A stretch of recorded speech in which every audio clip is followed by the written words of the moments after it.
Jambo, Salam Alaikum, Namaste, Sasrikal. Welcome again to Ammi Jaan's kitchen. Medium heat. So right now we're going to be needing onions, ghee. Okay, so here we are. So that's ghee being melted in the pan. I'm just kind of do a little swirly thing so it tosses all across. And then in go the onions. Okay, so there. I think that shows pretty well. Okay, we are back again, turning it right down just to finish it. It would be the style of onion you would make for if you're making onion soup. Okay, so just nice, soft, and yet a little bit caramelized. You can see that little brown.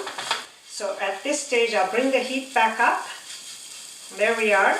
I would say it took about 5 minutes, you know.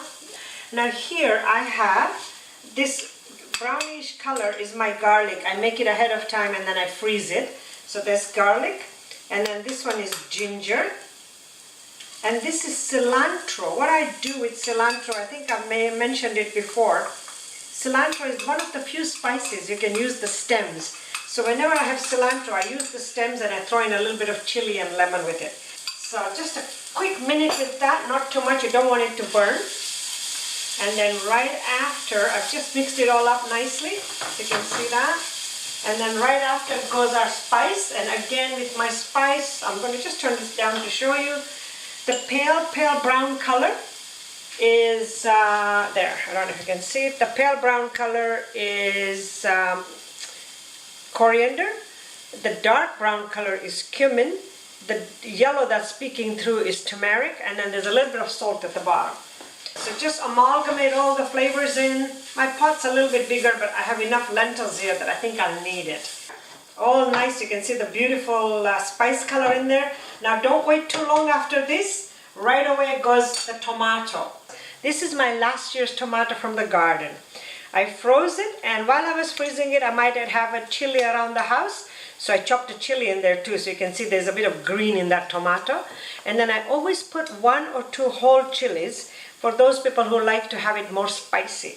But if you put them whole, it's not going to make the sauce hot. It's only when you break it. So whoever wants to eat it can put it on their plate and break it. So in it goes, and now you want it to come back up to that regular heat, and it will soften the onions. So I kept water too.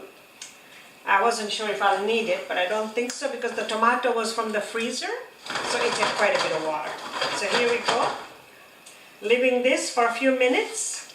Now here I have 2 different kinds of lentils. I've got them, I've taken a picture. The lighter one is the Chana lentil, we call it. It's the yellow one, and then there's the green lentil. So I took a half a cup of each, soaked it overnight, few hours. Actually, I soaked it about 5-6 hours. I prefer for it to keep its integrity. So I cooked it in a pot for about maybe an hour on medium-ish heat and covered it. And some of the scum will come on top, and clean it up, throw it away. I even wash the lentils 4 to 5 times before I actually soak them for the last time and then boil them. And even as I boil them, I discard the water and put fresh water in. Don't put too much water. You want to keep the water because that's your beautiful broth for the sauce. So you can see that. Actually, that's perfect. Look at that. It's coming to a boil. I think you can see that pretty well. It's coming to a nice, generous boil, and that's when I'm going to throw those lentils in. You want it to be what we call sukosag. Sukosag means a dry sauce curry. You don't want it to be liquidy. So the tomato or your base should not be watery. It's not a soup. And in a minute, when it's all come together, we'll have a little taste so you know what it tastes like. Because this is where you can make that adjustment if you need to, okay? It's looking lovely. And this would be beautiful with chapati, with rice, or let's say you are going to work and you need a lunch. So imagine a pita pocket. When it's cooled down, you can actually fill it up in a pita pocket and roll it up with any other thing that you want in it. I'm just going to give it a good old mix again. I like it with chapati, a little bit of rice on the side, and yogurt. So I'm just going to grab a spoon and try this. We already have the spoon here, so let's try this. I'm trying not to get a long stringy onion piece.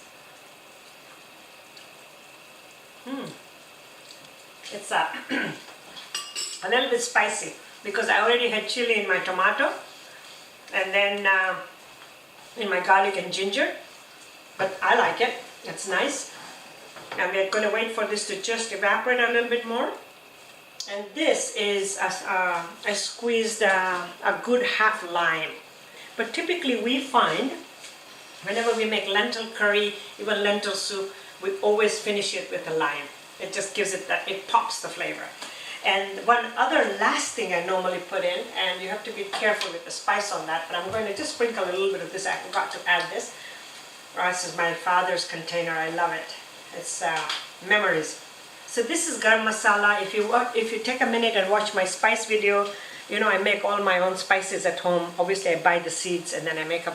So this is garam masala, which means hot spice, and it goes beautifully with lentil and beef curry.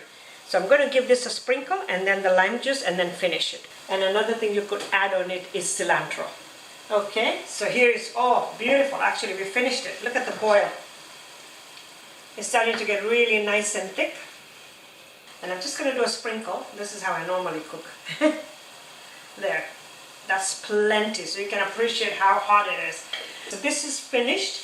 It's almost getting dry, which is how it should be. I'm just going to give it one more mix. Let it just come to one more boil. And then I'm going to add my lemon juice. But I'll say goodbye to you. I'm really enjoying this. I hope you guys are too, and come back. Thank you very much for joining me on Ammi Jaan's Kitchen. Namaste, good morning, and have a good day.